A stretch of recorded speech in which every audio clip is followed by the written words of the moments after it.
You made it. Here. Finally. Checked out of office to check into the sweet views of that place you've always wanted to go. You know the one. It's nice. Even the kids like it. This place is so cool. And they never like it. Mom, can we go to the pool? Look at that. Not even asking for the Wi-Fi. When you're with Amex, it's not if it's going to happen, but when.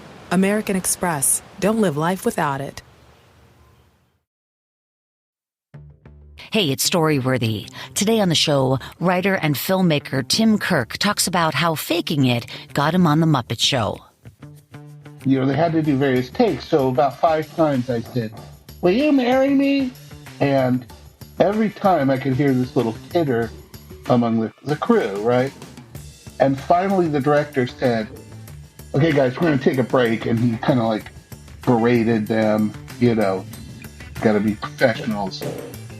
So we got to do it again. And, "Will you marry me?" And I can look up and I can see just behind the camera these 2 huge grips, right? With their hands gripping each other's shoulders, facing each other, kicking each other in the shins repeatedly to keep from fucking laughing at me. Today on the show, writer and filmmaker Tim Kirk talks about how faking it got him on The Muppet Show. Stay close. Hey, it's Tim Kirk, and you're listening to Storyworthy.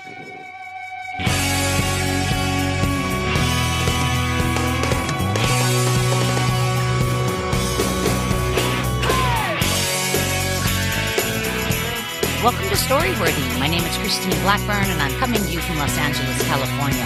Whether you're a longtime fan of the show or a new listener, welcome to Storyworthy. Now, I hope you guys enjoyed the show last week with author Lynn Catalano. She has a new book out called Wrecking Ball Relationships, How to Spot the Narcissist in Your Life.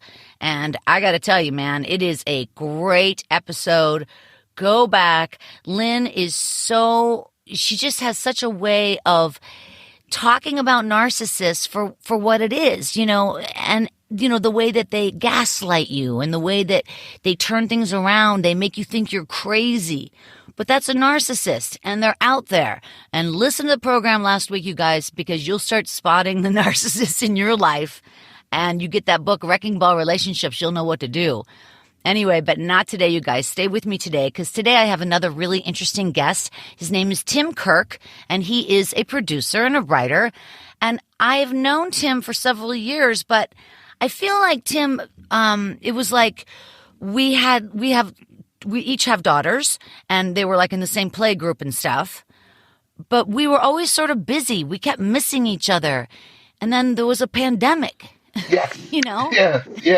It was chaos. We just haven't been able to get together. So I'm really glad you're finally on the show. You've had so many interesting projects, which I want to talk about in a second. But right now you have a brand new book out called Christ Never Showed Up, The Disappointing Near Death of Joe McPuppet and His Furious Life Afterward. And this title is so funny. And the cover of the book is so clever. It's a picture of Jesus, you know, on the book. And the big words, Christ never showed up. And then in the smaller words, you know, the disappointing near death of Joe McPuppet and his furious life afterward. And it's just so silly. I have to read the premise because I need the audience to hear the premise of this, because it takes a second. It takes a second to register what's going on here. Okay, here's the premise. Joe McPuppet is 16 years old and the rising star of his church puppet theater troupe. Then he's hit by a bus and has a near-death experience. Heaven is everything he expects, except that his hero does not greet him at the pearly gates. Nope, his hero, I guess, is too lazy. And so what happens is this puppet, Joe McPuppet, he ends up setting out to break all the rules in life and to commit all the sins. So he watches John Candy movies and he goes to Los Angeles, and that's where the book really picks up, because it's, you know, fish out of water, right? Yeah. Yeah. It's fish out of water. And so the book is part personal narrative of Joe McPuppet, and then it's part like a graphic novel. Yes. Yeah. There are a lot of graphics in it. Yeah. So there are some illustrations. Who did the graphics? Well, the bit is that the book is like his journal, and he likes to uh, paste things into it. So there's Xeroxes of stuff and things he found on the street, etc. And the artist was Alexandra Fernandez, excuse me, and Mark Gibbons, who's also the publisher. He jumped in at the last minute and did some great stuff. Now, when those graphics, it sounds kind of like a scrapbook then. Exactly. The journal. Exactly, yeah. Yeah. Did you choose the artist or did you not? Because like I work in a bookstore, like you know, and I always find it interesting that often the authors don't know the graphic artist at all, or they don't know the illustrator. Did you know the illustrator? She was suggested it to me. We had a lunch, and we just clicked, and she went right to work, and yeah, I'm looking for her. She during the pandemic kind of disappeared, and like it's very mysterious. All her contacts are gone. Like I can't reach her by phone or text or anything. Is she on social media? Everything that she was on, she is uh, no longer there. So if anyone knows Alexandra Fernandez, the graphic artist, have them get in touch with me because I'd really like to talk to her. Well, how doesn't the publisher know where she is? Because we have tried 100 times to reach her and just can't. Do you think she could have passed away? Seriously? That's my worry. Yeah, I know she had family in Florida, and I know that she may have gone back there to spend time with them, and I just don't know what's happened. Wow, that is a crazy like subtale. Yeah. Yeah. So Christ never showed up. The disappointing near death of Joe McPuppet. Really, it sounds so funny. And here is one of the reviews that you got on the book, and I was so impressed by this review. Here it goes. A kid getting hit by a bus is the most mundane event in the book, and it literally happens before you know what's happening. Tim Kirk stomps his puppet foot on the gas pedal and never takes it off. By Jerry Duggan of Deadpool. Tim Kirk stomps his puppet foot on the gas pedal. I love that too. That was so good. So cool of Jerry to write that. That's a wonderful review. And so before we hear your story today, which I'm excited to hear because I know it's going to involve the puppets, I wanted to go back a little bit. You know, you are, like I said, a writer and a filmmaker, and you've also written the book, The Feral Boy Who Lives in Griffith Park. Right. And then you also wrote the Western novel Burnt. Right. So you have been writing fiction for a long time.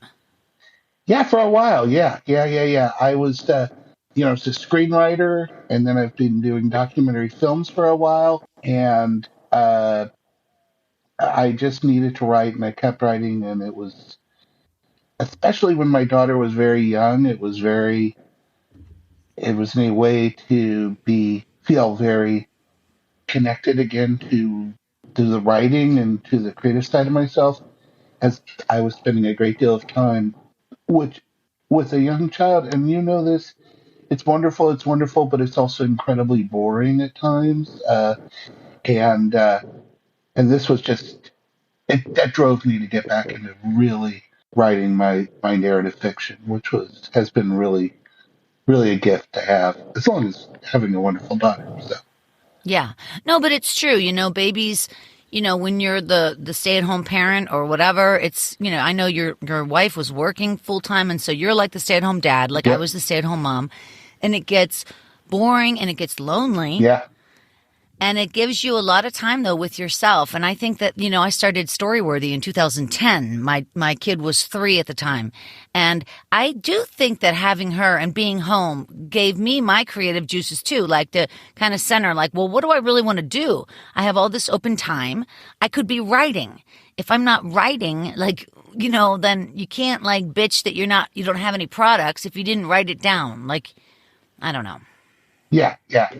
I don't know if you went through this, but my daughter had this 3-month period where, and I think this is common, where she just wouldn't sleep unless she was being held.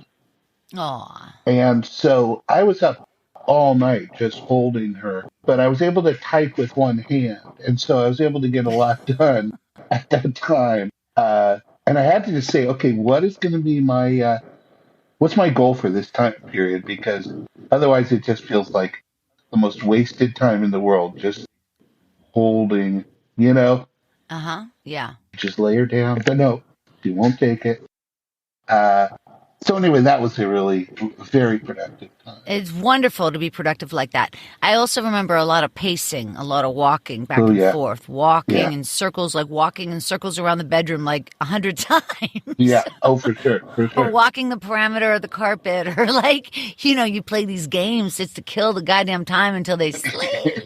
Yeah, exactly. I also, before we get to your story, I wanted to bring up another documentary that you made called The Nightmare. And The Nightmare was, I remember it premiered in Sundance in Yeah, 2015. And that is a documentary that focuses on people suffering from sleep paralysis, which I yes, told you I have. It's a yeah, phenomenon where people find themselves temporarily unable to move, speak, or react to anything when they're falling asleep or when they're awakening.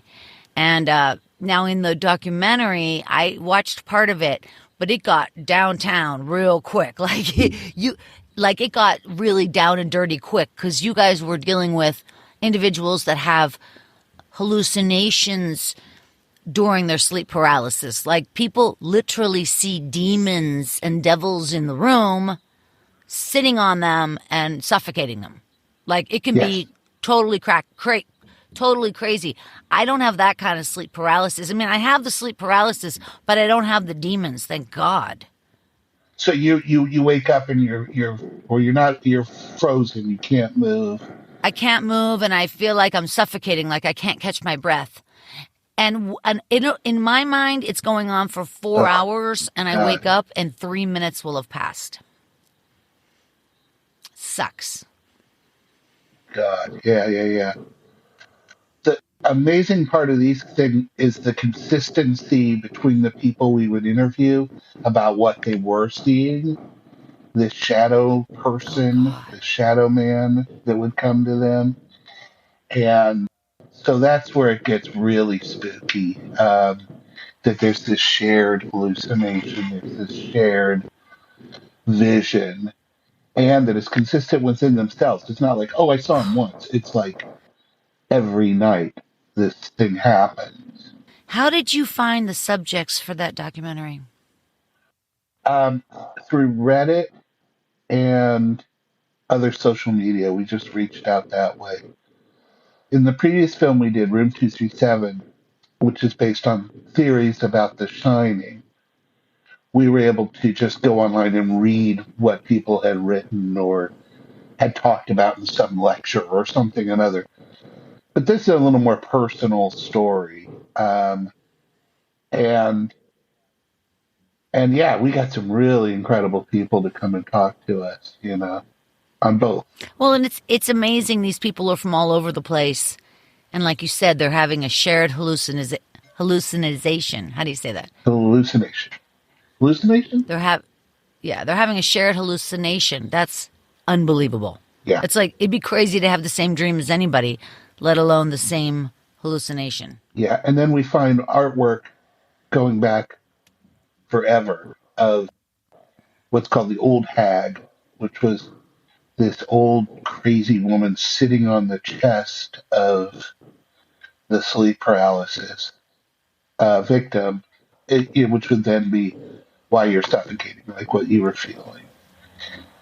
Yeah. Oh, God. Thank God I don't have the old hag. Yeah. But I'm probably going to have nightmares tonight. That is so upsetting to even think about that. I hate the words. And then let me ask you, you were one of the producers on Room 237. Yeah. How does that come to fruition?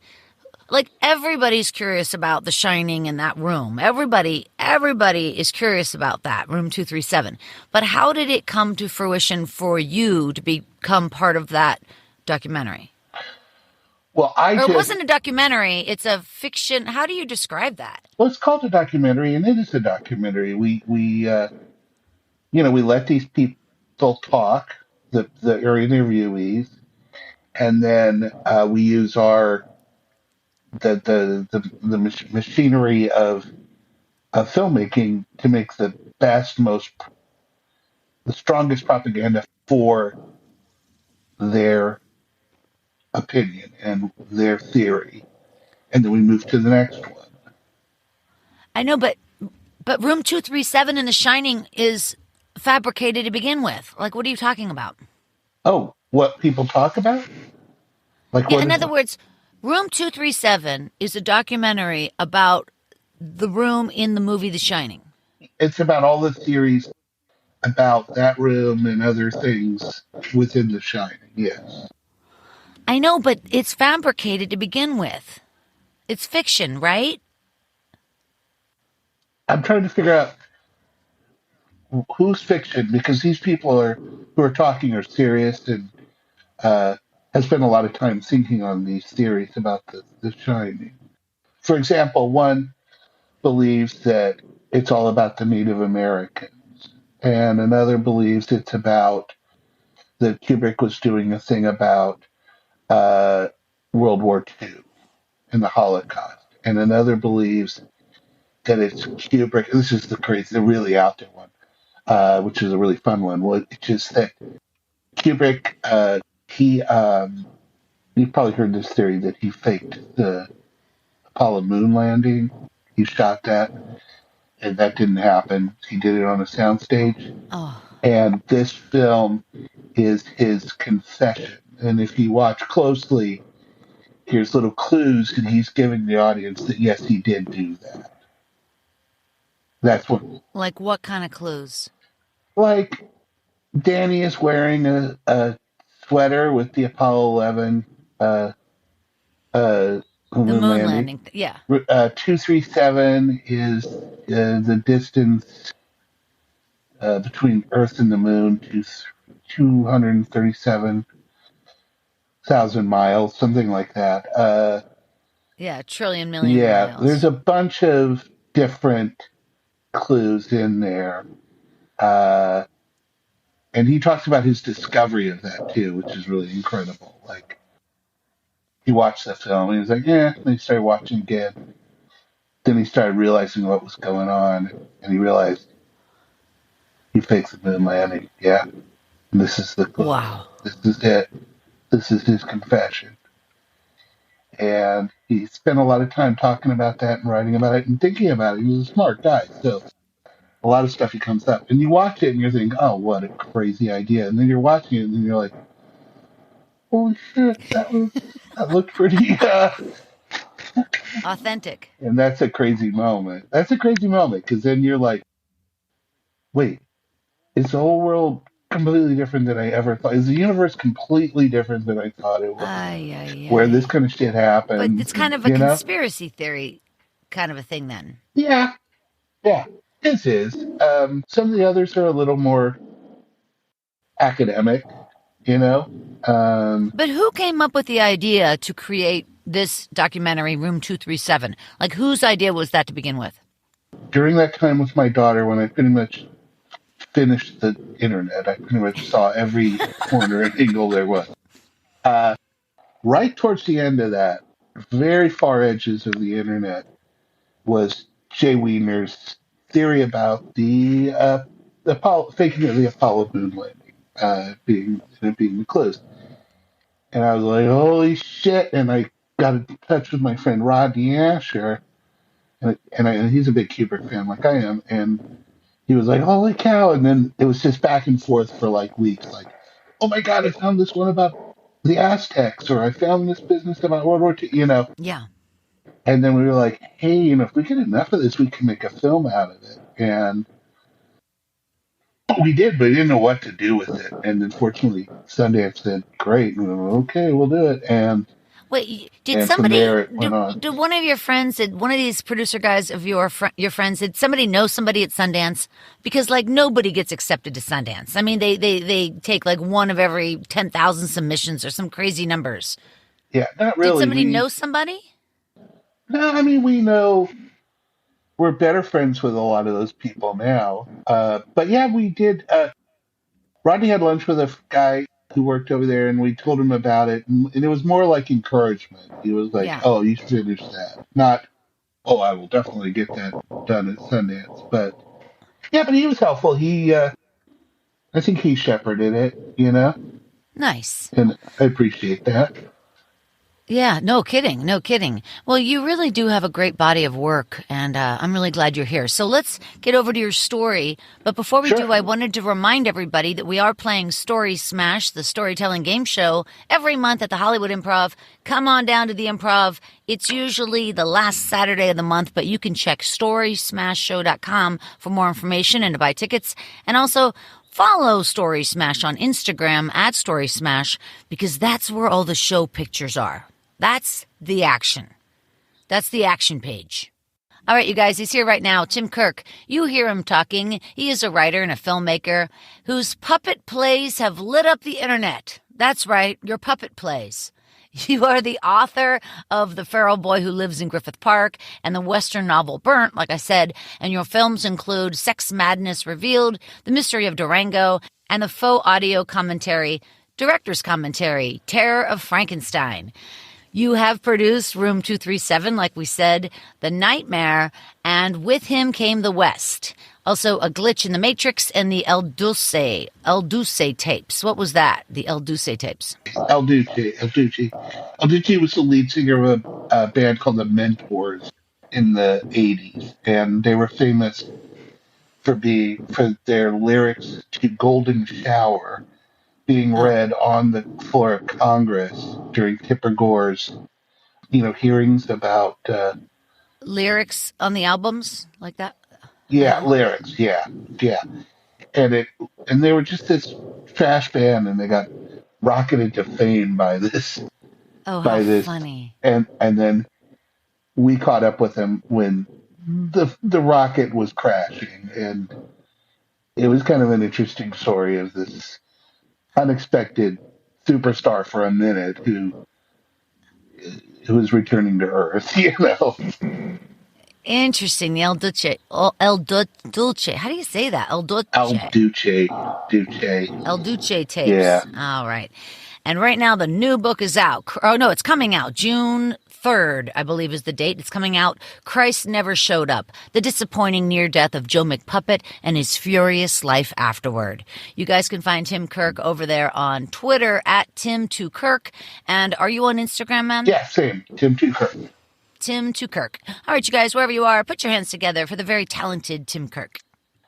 Well, my story is going to start with a little prologue. All right, and the prologue, which could be a story of its own, is that I went uh, to Goth Day at Disneyland. I don't know if you've heard of this. No, Where Disney has a goth day. Awesome. yeah, it's a revolutionary act.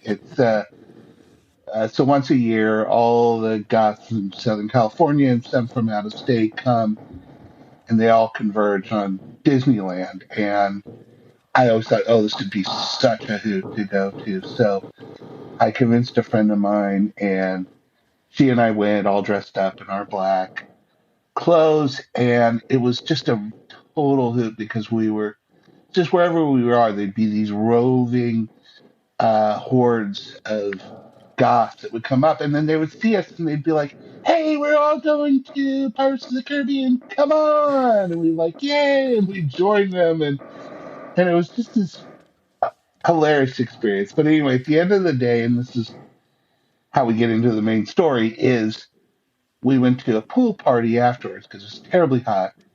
And we were sitting around, and these good friends were there, and we were telling them what happened. And one very good friend of mine said, "Tim, I'm a little concerned here because you're pretending to be a goth,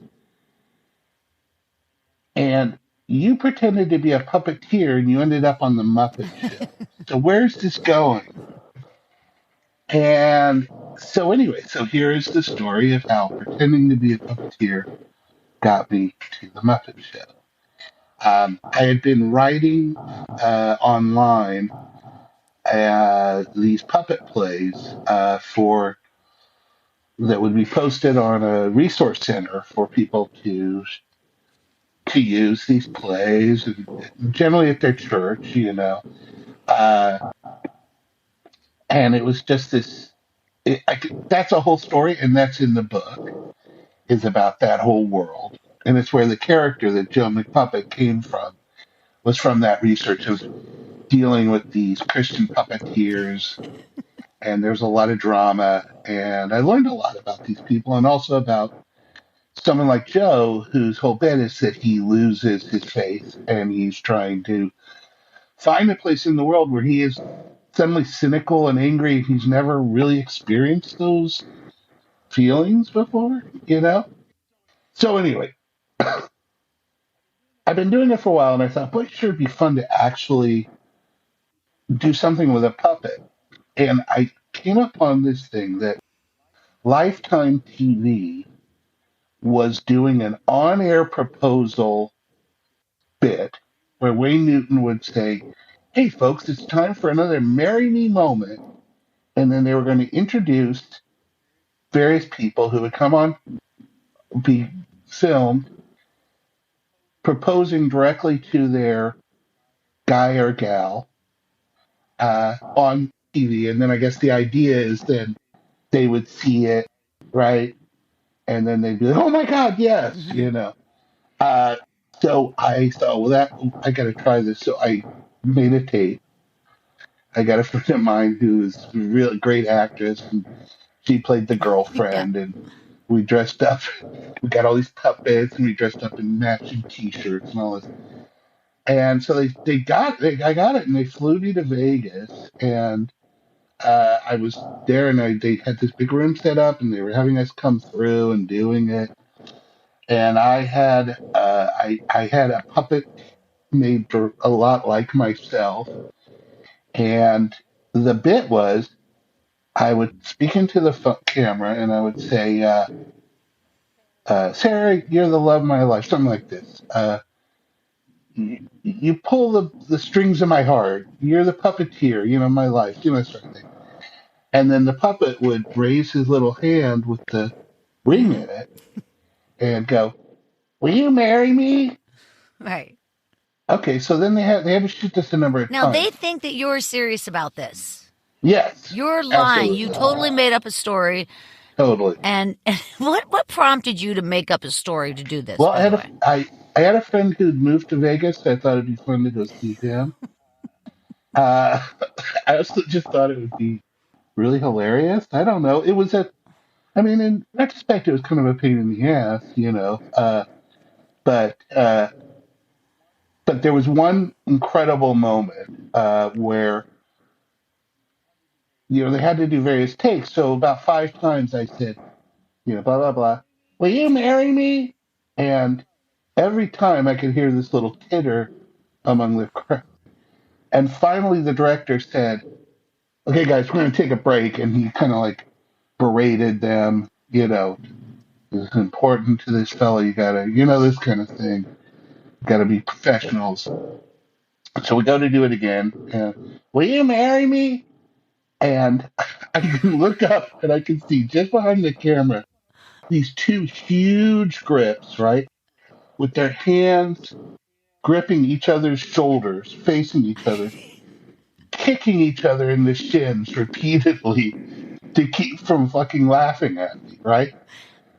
And it was this incredibly odd feeling because part of me felt this incredible, I felt very vindicated. Like, I did it. I did it. They really believe this, Yeah. And the other part of me is like I'd taken a shit in my pants on the playground in elementary school or something. Like, these people were laughing at me. You know what I mean? So I've never, Yeah, but I've never felt a feeling like that. It was so strong on both ends. Well, yeah, because you're the one that fabricated the whole thing. And so you're the leader, and they're laughing, but they don't even know that you controlled this whole situation. True. And yet I was being laughed at. So it was a very strange experience. But this leads us to the Muppets, which is this video it aired, and this video it was a little viral, and it went around. And A little viral. What's the name of the video? I got to look it up. It's called Marry Me Moment. Okay, I gotta look it Yeah, up. Okay, go yeah. ahead. And this was pretty early, so a lot of it may have been videotapes and shit. I don't remember. Anyway, so Lisa Henson got a hold of it at some point, and a friend of mine was pitching something to her, and somehow came up that she knew of me, and Lisa was like, "Oh, we're doing this pilot. Do you think he'd like to be on it?" And my friend said, he's really not a puppeteer. Oh And my God. she's like, "That's okay. Is he funny?" And she goes, "Yeah, he's funny. Okay, we like him. We Wow. want him." So it's like, okay. So next thing you know, I'm in the green room at Henson Studios, right? On Highland or La Brea. Yeah, yeah, magical place, right? And it's for this pilot called Next Top Muppet, like based on the next Mm-hmm. model, right? Yeah. And so what it was is that we would be go before and perform before some judges, which was Fozzie, Pepe, and Miss Piggy. Right. Piggy was apparently ferocious, all right, just in her contempt and her critiques, right? So Right. one Right. after another, people would come out like, holy shit. And David Arquette and Pee Wee were doing a little thing before me. And they came out and they really looked like they were pale and like they're having trouble standing, you know. And they're like, "Have you been in yet?" And I was like, "No, what's it like?" And they're like, "Oh my God, Miss Piggy, oh, she's so horrible." And I was like, "This is okay." So I go in and I'm backstage, and there's again probably the one of the top moments in my life was hearing Kermit on the other end go, "Ladies and gentlemen, Tim Kirk!" Right. So I go out and I do my bit, and the bit was that I had this little devil puppet, right? And I wanted to have catchphrase. And one thing I had learned from doing the Lifetime thing, which is my only other puppet experience, was these are rod puppets. It's hard to move these things. Like I'm not very good at it. So what I thought I would do is have him have this where his hand would come up in front of his body, and then off to his side, and he would say, "What do you want? I'm evil." So that was his punchline, right? These things. I'm evil. I'm evil. Yes, evil. Okay. So I do the bit and stuff like, "Hey boy, hey there, Beazle," that was his name. Uh, what kind of food do you like? I like soul food. Oh, soul food. Why is that? Because I like souls. Oh, come on. What do you want? I'm evil. You know, this kind of stuff. And it gets to the end, and, Fozzie and Peppy were pretty, nice and consoling, but Miss Piggy was she just didn't like me at all. And so she asked me a bunch of questions, and then finally she said, "I'm worried about you. Uh, do you live alone?" And I said, "Well, yeah, well, with the puppet." And then she was like, "Get him out of here!" And I was ushered out. For my one moment of fame, I was being yelled at by Miss Piggy on the Muppet Show. So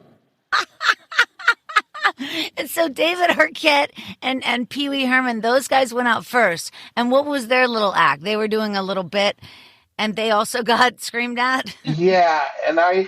yeah, I don't know exactly what it was, but I know they had a puppet, and I said, "Hey, did you guys just wing this, or?" And then there's like, "No, we were up all night last night working on this." And then Yeah, yeah. Pee Wee said, and then David's like, maybe we should go with we wigged it, because I guess they had bombed. Uh, yeah, Well, it's hard to understand where the sincerity is and where the sincerity isn't, because you're talking about a puppet yelling at you, but yet you seem very hurt by this. But I'm not sure where the jig is up or what is the, you know what I mean? Because it's funny and then it's oh, not I see. funny. Because I'm crazy, or because No, the because Miss Piggy, like you really, she seemed to really hurt you. yeah, it was. I mean, I guess he did. I mean, again, it was that feeling of like, okay, cool. I came on to play a loser puppet, and Right, I succeeded. right. but you're an actress That's and a right. performer, and I'm sure you've tried humor where you tell bad jokes and then you want to get groans, but at the same time, you're bombing, and that's the bit, Uh, so I don't know. I think it's where that. Well, Miss Piggy, does she like anybody? I mean, did she like anybody? I Probably don't know. not, I don't right? think so. There were some in the room. There were some guys that were artists. I saw them kind of practicing, and I was like, Mm-hmm. wow, this is beautiful. It's like a little serenade. No, it's like a little ballet between the two of them. And I think she may have gone for that. Mm-hmm. But she was, I mean, that was her role to play the Simon character, right? To be the one that. Yeah, no, absolutely. Yeah, absolutely. Did you ever meet the voice of Miss Piggy, or who is the Well, voice of I Miss Piggy? did. We did, and I ended up going to lunch with the crew, and Oh, wow, nice. yeah, and I talked to them a bit, and I didn't recognize his name. The other two, playing Fozzie and Pepe, are kind of long time Muppeteers. Um, this Yeah. guy probably was as well, but I just didn't recognize his name. Of course, he didn't look anything like Mrs. Piggy. He was just really tall, somewhat gaunt man with yeah, he had a very nice. He was not a severe looking person. Do you think he had done that voice for years? I mean, because why do I keep thinking Frank Oz? Why do I keep thinking that name? Did he Because I play think her, or what was? he did her, and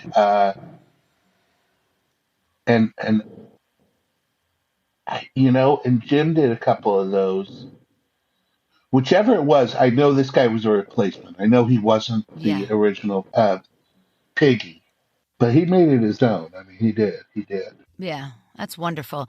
Hey, this was great, and I appreciate you sort of calling me on the thing of trying to figure out, sincerity versus a put on, and Because the way you describe those grips, I could see that perfectly. Them losing their yeah, fucking minds. Because it would only get funnier. yeah, There was no way you could pull back and not be funnier. That got funnier and funnier and funnier.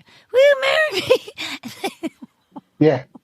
They probably still tell that story to their family and friends. I know.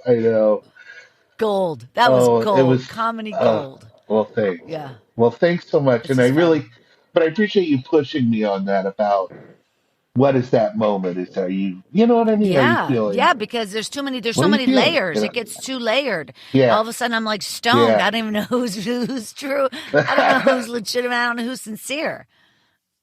Right. I hear you. I like Anyway, how that's what's the really director fun. turns around and berates them. This man is making a personal moment, and that had to make them even Exactly. laugh harder. Like, I oh my know. god, I know. brilliant. And it was so fun because when that was happening, and then when they were laughing, Yeah. I was just trying to be like the most unaware person in the world. I was just working with my little puppet, and you know what I mean. Like I was in my own little Oh, world. because if you looked at them, you'd laugh your ass off. You Exactly. couldn't. You Had to. you Yeah. you couldn't break Had the to. Yeah. wall. Oh my god! If you let Yeah. through, it would be over. Yeah. It would have been over in a second. So I had to You play. have to stay, groom the puppet, touch its Yeah. I was just face. turned into the most smallest little world that I ever did. Is just about this little puppet. I'm gonna go look that up. I'm going to look it up. Marry me moment, you guys. Find the marry me moment.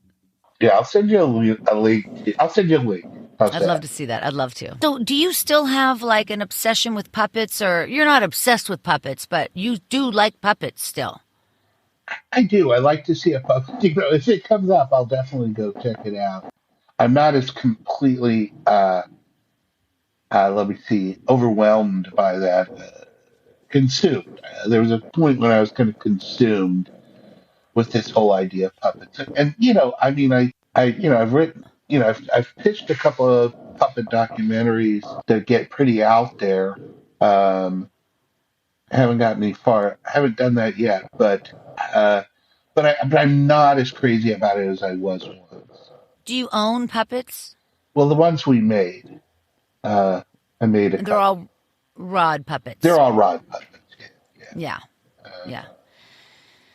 Well, this is interesting. I have to say, nobody has come on Storyworthy in 12 years. Nobody in 12 years has talked about puppets. Oh, really? Wow. No. Wow. I know. You're a Shocking. groundbreaker. You're a groundbreaker. You really are.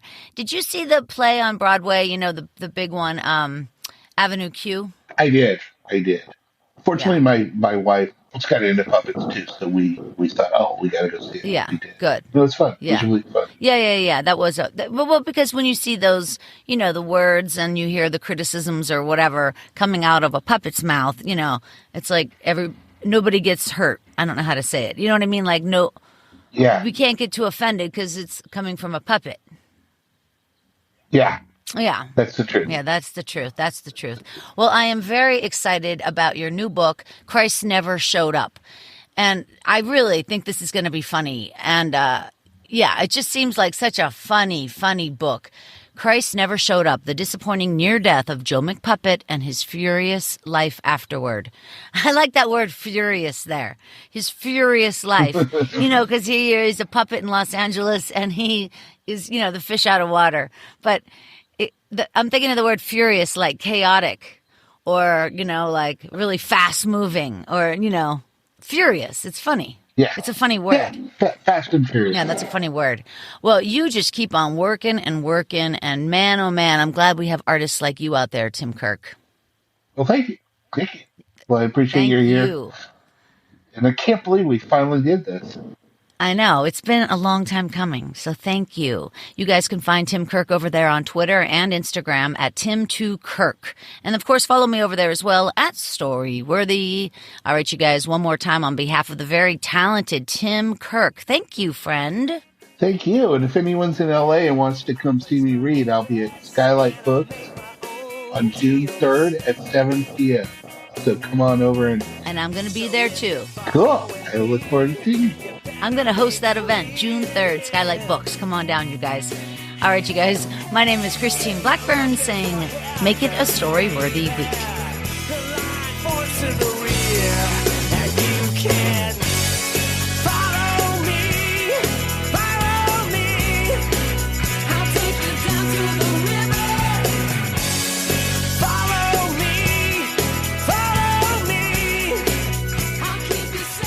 Thanks for joining us on the Storyworthy Podcast. We'll be back next week with all new stories. Subscribe to Storyworthy on iTunes and visit the Storyworthy website at storyworthypodcast.com.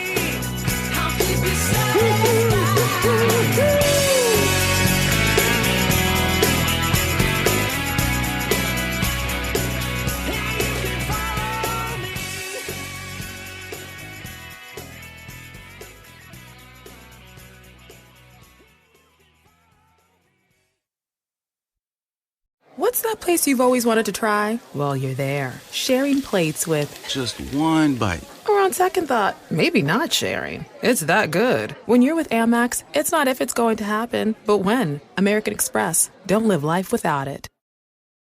Now let's take a short break so I can tell you about an awesome deal at McDonald's. Right now, you can get a crispy or spicy chicken sandwich for just $2 when you order ahead on the app. That's right.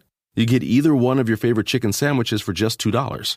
Valid one time per day through June 19th, 2022 at participating McDonald's. Excludes tax. McD app download and registration required.